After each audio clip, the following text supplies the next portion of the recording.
Alléluia. Vous pouvez vous asseoir, s'il vous plaît.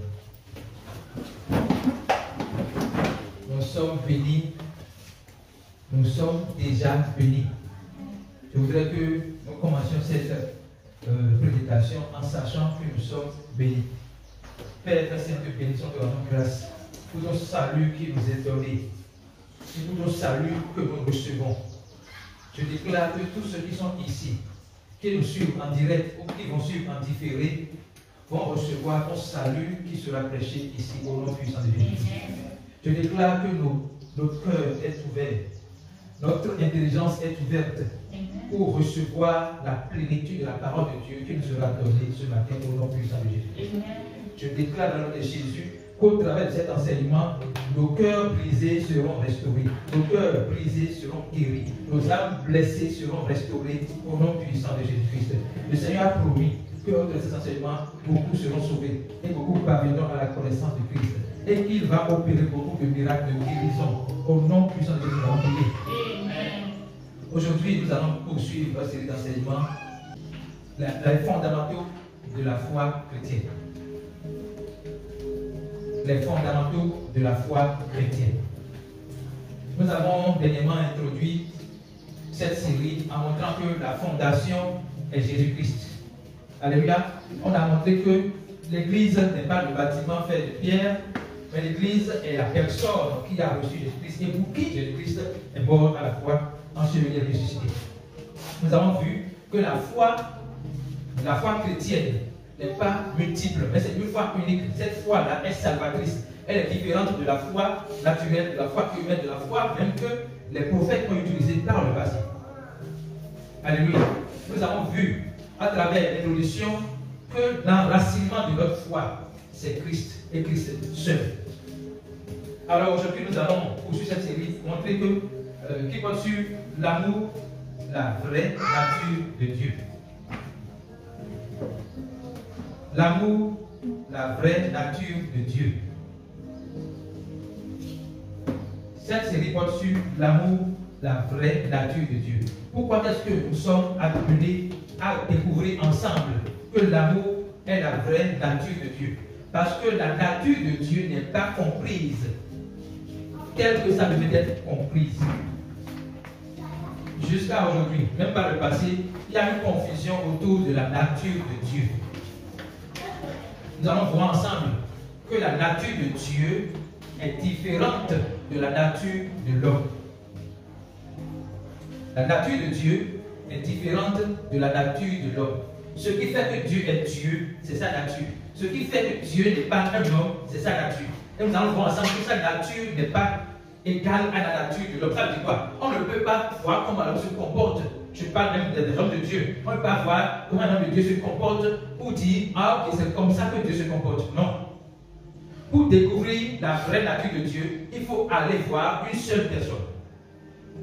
Une seule personne. Parce que dans toute l'histoire de l'humanité, il y a une seule personne qui a vu Dieu et qui connaît Dieu. Jean 1, verset 18. Jean 1, verset 18.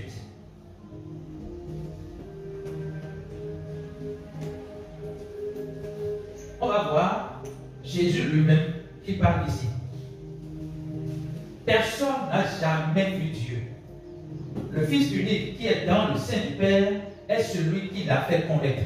Donc personne n'a jamais vu Dieu. Jésus dit jamais. Personne n'a jamais vu Dieu. Il met l'accent sur jamais. Ça veut dire que tout ce que nous avons cru par le passé, qui nous fait croire que quelqu'un a vu Dieu, n'est pas vrai. Tout ce qui a été dit, où des gens ont dit j'ai vu Dieu, j'ai vu Dieu, j'ai vu Dieu. Jésus dit, Jésus, Dieu sur la terre, dit, personne n'a jamais vu Dieu. Le Fils unique qui est dans le sein du Père est celui qui l'a fait connaître. Donc il y a une personne qui a vu Dieu, et il y a la même personne est celui qui a fait connaître Dieu. Donc pour faire connaître Dieu, il faut d'abord voir Dieu. Alors nous allons aller aujourd'hui à l'école de la personne, l'unique personne qui a vu Dieu et qui a fait connaître Dieu. Pourquoi met l'accent sur j'ai fait connaître Dieu? Parce que la connaissance que nous avions au préalable de Dieu n'est pas la vraie connaissance. Et notre perception de Dieu déterminera notre relation avec lui.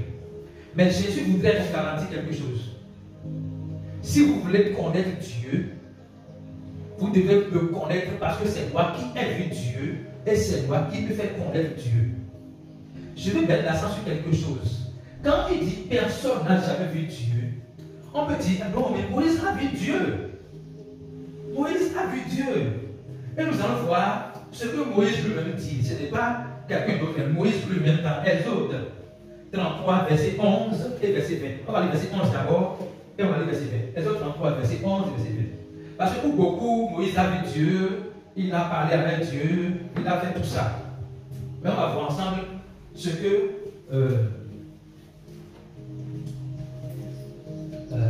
alléluia. Vous êtes là? Ok. L'Éternel parlait à Moïse face à face, comme un homme parle à son ami. Quand on dit ça, qu'est-ce qu'on comprend? On dit l'Éternel parle à Moïse face à face, comme un homme parle à son ami. Ça veut dire qu'on a l'impression que Dieu là, il s'est tenu devant Moïse comme ça, il s'est fait voir par Moïse comme ça, et ils se sont parlé. C'est ce qu'on peut penser. Mais Moïse lui-même corrige. Verset 20. Verset 20. L'Éternel dit, tu ne pourras pas voir ma face, car l'homme ne peut me voir et vivre. Maintenant, qui m'a là?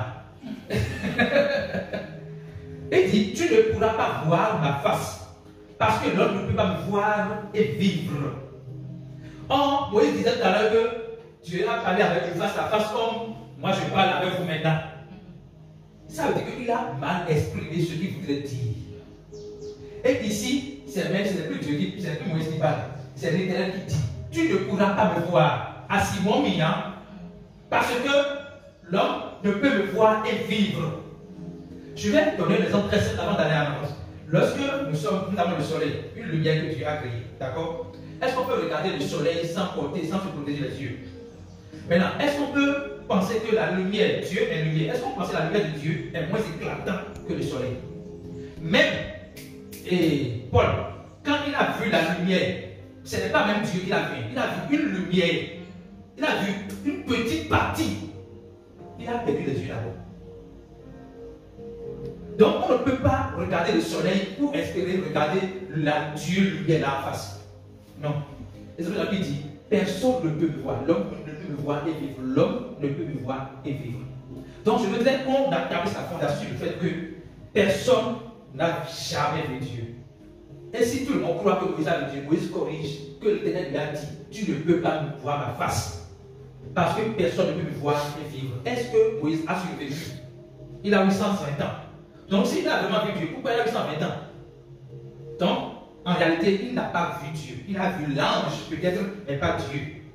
Vous comprenez? Dieu a peut-être envoyé un ange lui parler et il a cru que c'est Dieu qu'il a vu. Alléluia. Donc nous allons avancer. Donc pour connaître Dieu, il faut aller à l'école de Jésus. Christ qui connaît Dieu. Et Jésus met encore l'accent. Quand Jésus revient sur la même chose deux fois, pour ça c'est sur Dieu. On va lire Jean 6, verset 46. Jean 6, verset 46.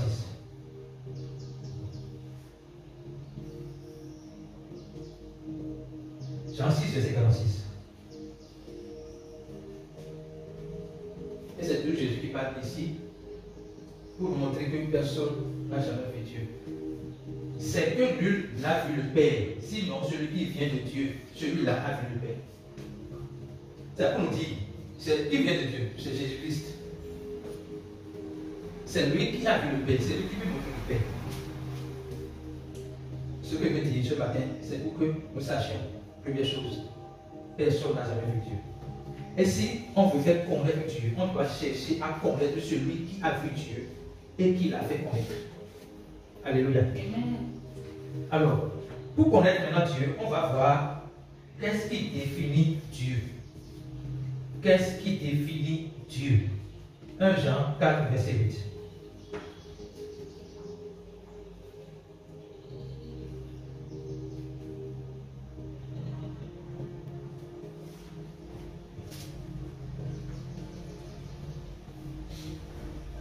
1 Jean 4, verset 8.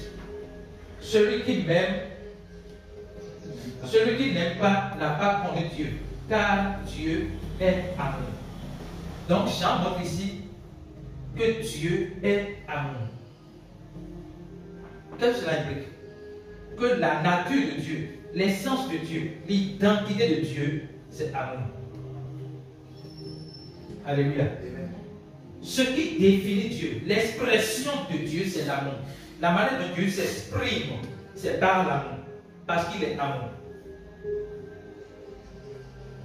Car Dieu est amour. Ça veut dire quoi? Si Dieu ne peut rien faire en dehors de qui il est,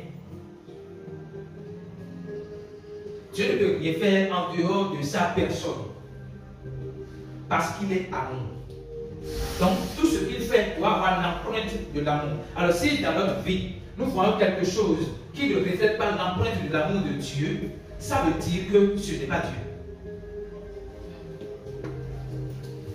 Si nous vivons des situations qui ne reflètent pas l'empreinte de Dieu, qui est l'amour, ça veut dire que ce n'est pas Dieu. Et lorsque nous allons comprendre la quintessence de l'amour de Dieu dans notre vie, chaque fois que nous voyons que quelque chose ne va pas sur nous, nous allons faire quoi? Nous allons commencer par savoir, que ça, ce n'est pas Dieu. Donc, on ne va pas accuser Dieu parce qu'on n'a pas l'argent, on ne va pas accuser Dieu parce qu'on est malade, on ne va pas accuser Dieu parce qu'il y a des conflits. On sait l'accusateur, on sait la personne qui est à la base de ça. Donc, on s'appuie maintenant sur Dieu qui est amour pour pouvoir corriger le tir dans notre vie. Donc, en dehors de l'amour de Dieu, tout ce qu'on peut voir en dehors de ça n'est pas Dieu. Ça fait bien. Deuxième chose, l'amour de Dieu n'est pas un sentiment. L'amour de Dieu n'est pas émotif.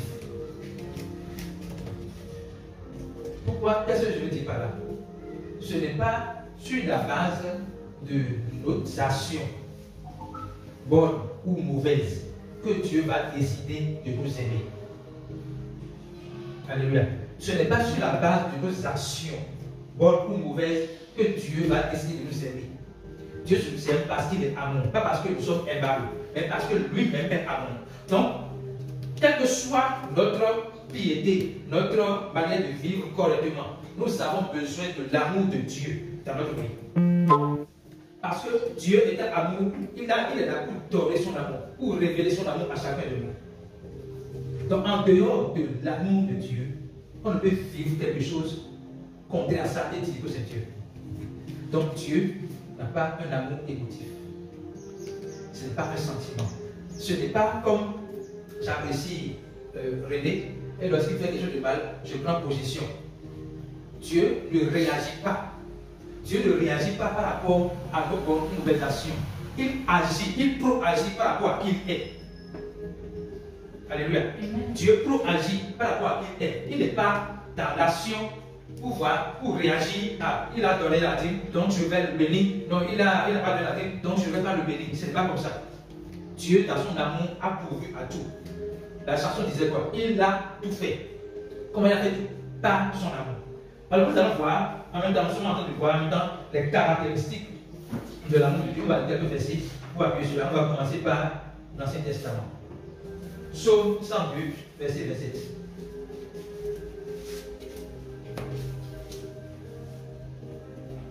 Psaume 102, verset 27. Dieu est constant. L'amour de Dieu est constant. L'amour de Dieu ne varie pas selon les moments et les circonstances. L'amour de Dieu est constant. Ça ne varie pas selon les personnes, les races, les régions, les politiques. Ça ne varie pas selon la religion. L'amour de Dieu est constant et ouvert à tout le monde. Psaume 102, verset 27. Il invite.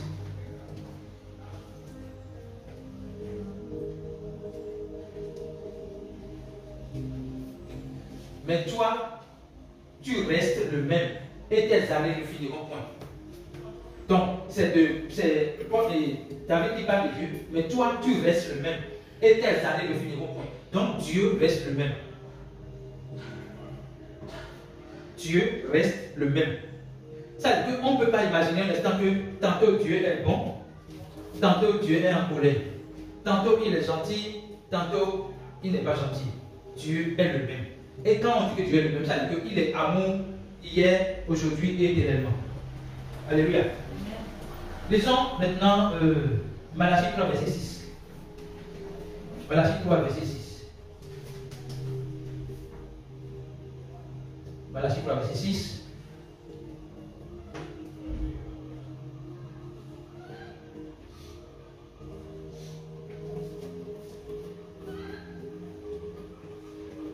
Car je suis l'Éternel, je ne change pas. C'est Dieu même qui parle là. Je suis l'Éternel, je ne change pas. Donc ce qui fait de Dieu Dieu, ce qui fait de Dieu amour, c'est qu'il ne change pas. Dieu ne change pas. On va lire encore Hébreux 13, verset 8. Hébreux 13, verset 8. Alléluia. J'espère que ça suit, que je ne vais pas trop vite. Hébreux 13, verset 8.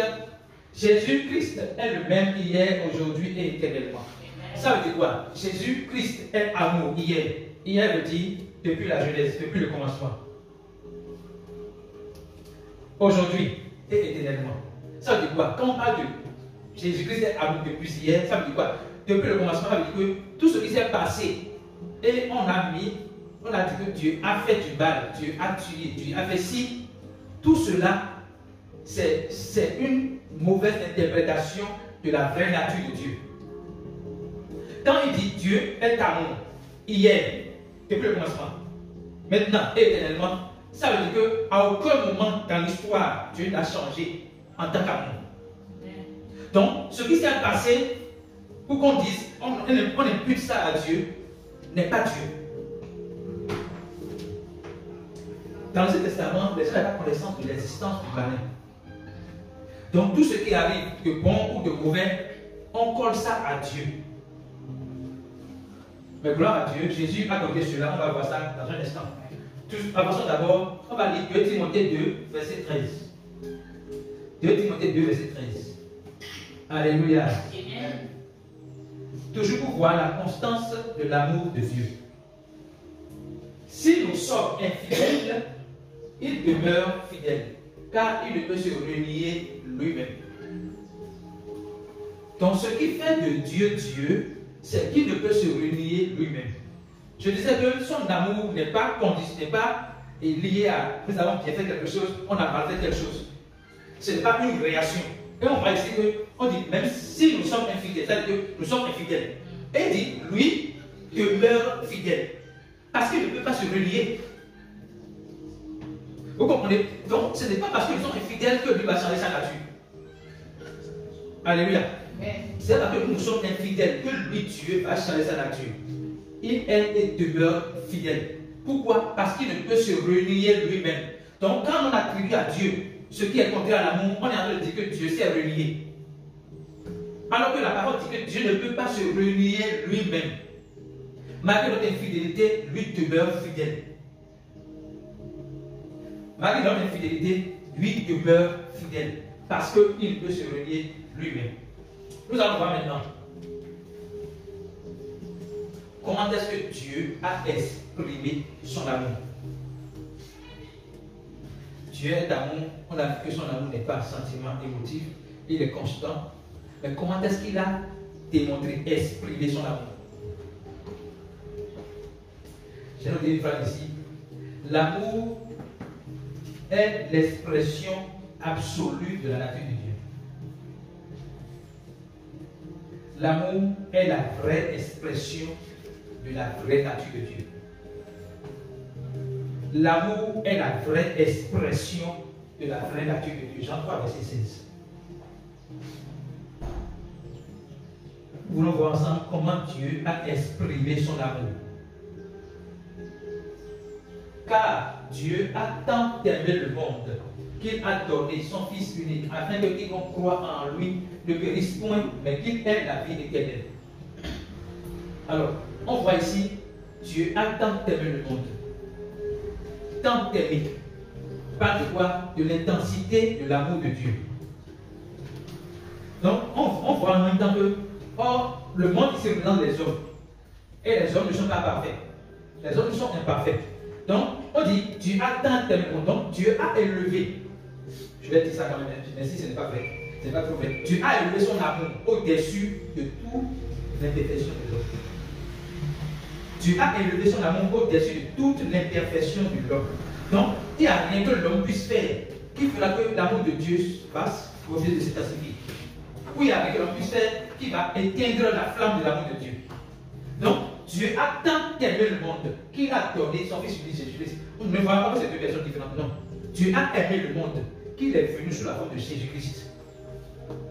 Dieu a aimé le monde qu'il a décidé de prendre chair afin de sauver le monde, de l'arracher de ce que, parce qu'il est déjà péri, donc pour lui donner maintenant la vie éternelle. Alors pourquoi Dieu est capable de faire ça? Parce que Dieu est esprit. En tant qu'esprit, il n'est pas... Comment j'expliquer ça? Quand on parle de l'amour de Dieu, nous devons avoir dans notre conscience que Dieu est esprit. Alors quand il est esprit, il n'est pas l'homme qui est esprit, âme et corps. Donc, en tant qu'esprit, il n'a pas d'émotion. Il n'a pas d'émotion. Il ne peut pas être manipulé par l'émotion. Il ne peut pas être changé par ce que les hommes font.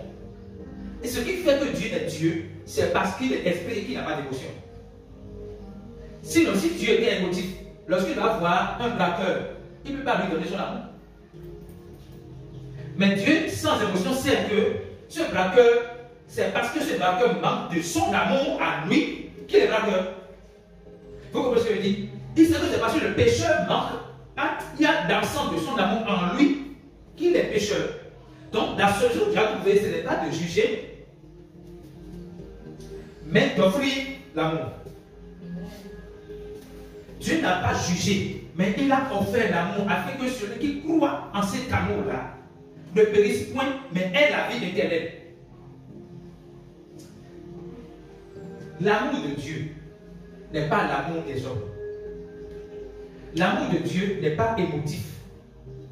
Et c'est parce que l'amour de Dieu n'est pas émotif qu'il est capable de ne pas voir un pécheur comme quelqu'un à abattre, mais quelqu'un à sauver. On va lire le verset 17. On le lit souvent comme ça, on va lire. Pour voir ce que Dieu dit encore. Verset 17, c'est encore verset 17. Alléluia. Amen. Dieu, en effet, n'a pas envoyé son Fils dans le monde pour qu'il juge le monde, mais pour que le monde soit sauvé par lui. Donc, la raison pour laquelle Dieu exprime son amour, c'est parce qu'il sait que nous, les hommes là, nous sommes dans le jugement. À telle personne, il ne donne pas sa dîme. Telle personne, il est phonique. Telle personne, il a du telle personne, il se venge. Telle personne, on sait comment on juge tout ça. Mais il dit non, non.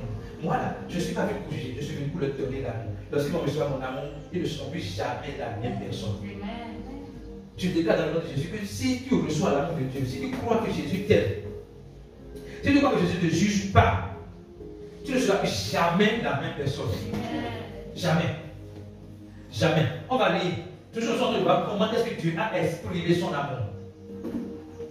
Lisons Romains 5, versets 7 et 8. Romains 5, versets 7 et 8.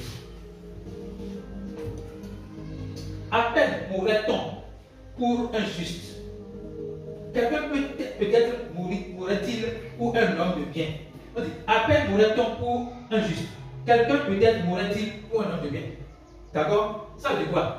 Jésus est en train, Paul est en train de poser un fondement.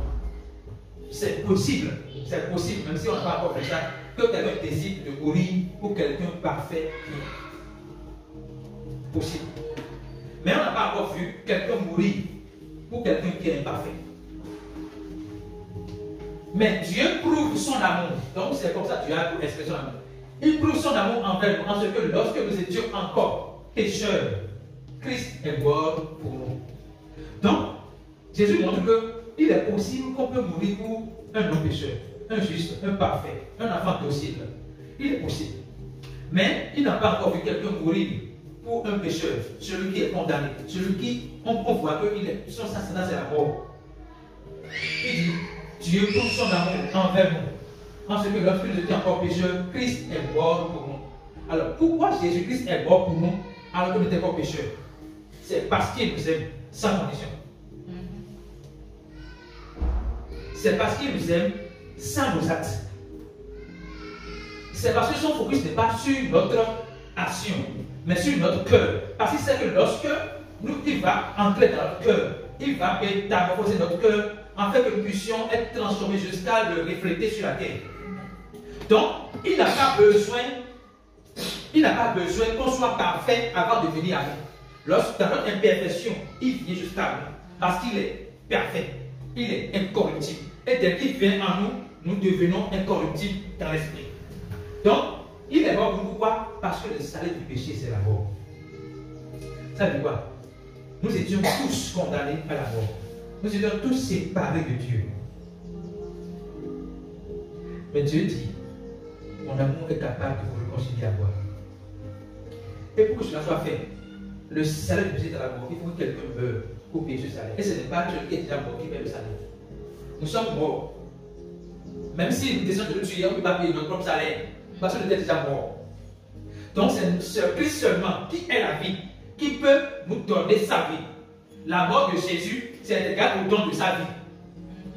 Vous comprenez? La mort de Jésus pour nous, c'est égal au don de sa vie pour nous. Donc par sa mort, il nous donne la vie. Il nous fait passer de la mort à la vie. Alléluia. Amen.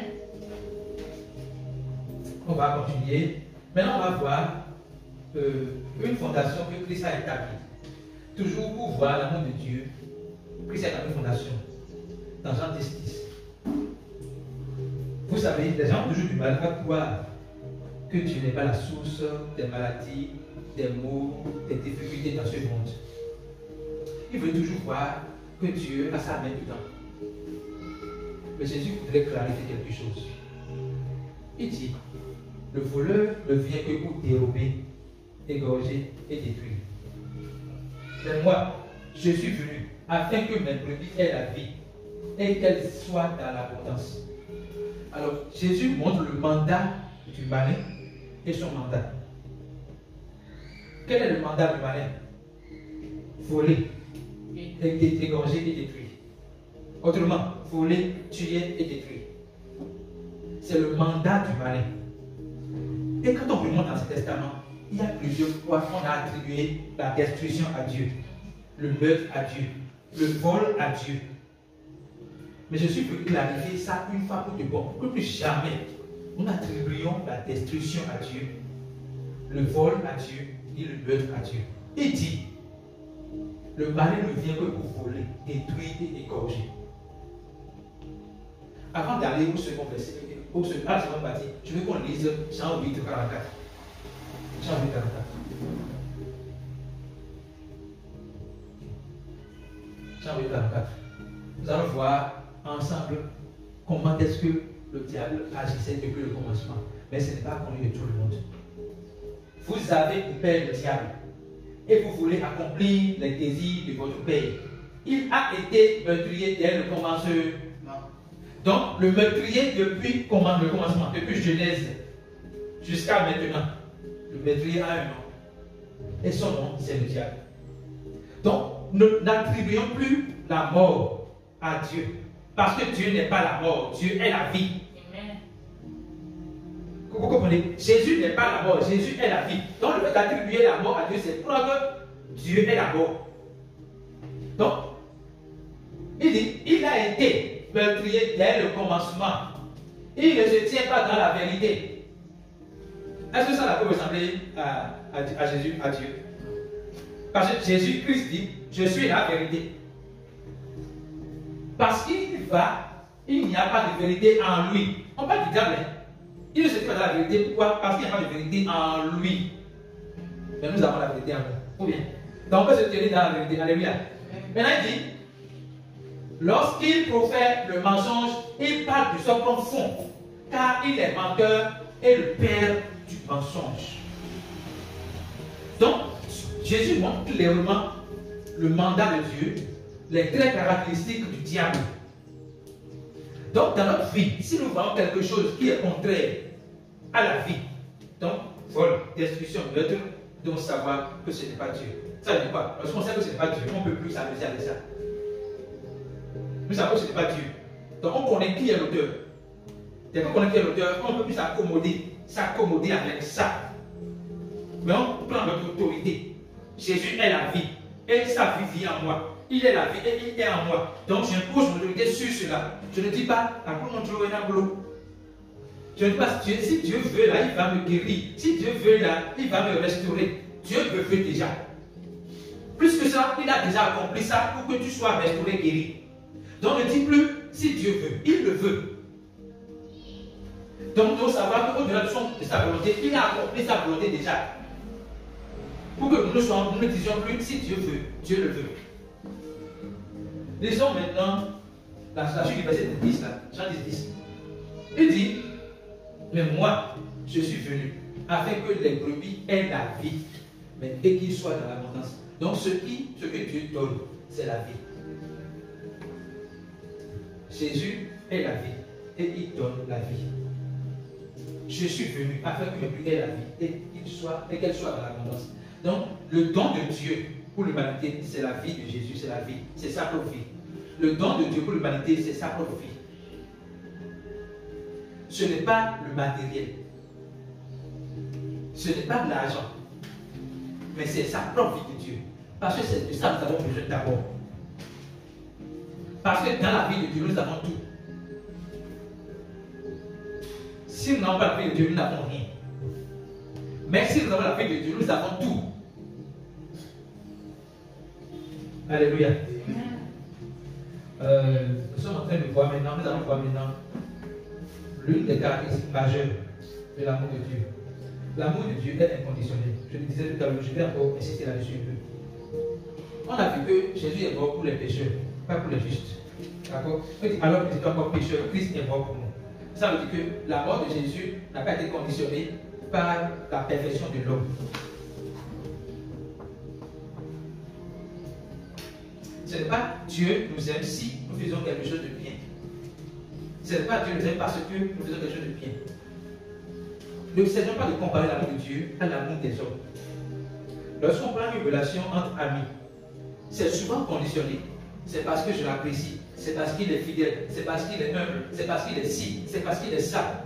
Et le jour, ce côté que vous appréciez, vous ne voyez plus cela, vous avez un peu le problème à continuer à lui exprimer son amour, votre amour. Mais Dieu n'a pas ce problème-là. L'amour de Dieu est inconditionnel. Ce n'est pas lié à votre action. Ou bien vous dites, vous avez jeûné pendant 21 jours et vous estimez que Dieu vous aime plus que quelqu'un qui n'a pas jeûné. Ce n'est pas le cas. Dieu est amour. Et parce qu'il est amour, il base sa relation avec nous sur qui il est et non sur ce que nous faisons. Sa relation avec nous n'est pas dépendante de qui nous sommes, mais de qui il est. Alléluia. Alléluia. Amen. Alléluia. Amen. Nous sommes en train de finir. Je voudrais nous rappeler que l'amour de Dieu est sans condition. Et son amour nous a été donné. Et il faudrait qu'aujourd'hui, nous recevions cet amour-là dans notre cœur. Le cœur de Dieu pour ce message, le cœur de Dieu pour cette série, c'est que tout le monde soit sauvé. Et que tout le monde parvienne à la connaissance de la vérité. Son cœur est que, quelles que soient les barrières qui s'opposent à la réception de l'amour dans notre cœur, ces barrières sont brisées maintenant au nom de Jésus. Amen. Quelque chose qui nous empêche à manifester Christ dans notre corps, cela est brisé maintenant au nom de Jésus. Amen. Il a déclaré, il a prophétisé qu'il va guérir le cœur brisé. Je déclare que les cœurs brisés sont guéris. Amen. Je déclare que l'amour de Dieu consume toute blessure dans notre cœur. L'amour de Dieu consume toute blessure dans notre âme. L'amour de Dieu cicatrise nos blessures. L'amour de Dieu nous restaure. L'amour de Dieu qui nous a sauvés nous donne la restauration de notre âme. Je déclare que cela est accompli. C'est le nom puissant de Jésus-Christ. Amen.